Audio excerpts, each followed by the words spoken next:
Sir உங்களுக்கு பருப்பு கடை விளையாட தெரியுமா சார்? பருப்பு கடை தெரியுமா? இது பருப்பு. எது பருப்பு? இது வந்து பருப்பு சார். இது வந்து பருப்பு. இது குழம்பு. இது காய். இது குழம்பு. இது கூட்டு. இப்படிலாம் சொல்லி சின்ன பிள்ளையா இருக்கும்போது தாத்தா கதை பாட்டி கதையெல்லாம் சொல்லி ஊட்டுவாங்க. சின்ன பிள்ளையா இருக்கும்போது ஊட்டுவாங்க.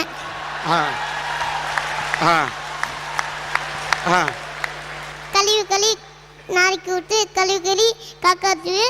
ஏன்னா எம்ம மட்டும் சாப்பிடக்கூடாது, அவங்களுக்கும் கொடுத்துட்டு தான் சாப்பிடணும். எல்லாரும் கொடுத்துட்டு சாப்பிடணுமா? ஆமா. சரி. எனக்கு ஊர்ல எல்லாம் ஃப்ரெண்ட்ஸ் எல்லாம் இருக்காங்க. கண்ணாமூச்சிலாம் விளையாடலாம், ஓடி பிடிச்சி விளையாடலாம். ஆனா இங்க வந்து அதெல்லாம் எனக்கு மறந்து போச்சு. இங்க வந்து உன்னால விளையாட முடியல துபாயில?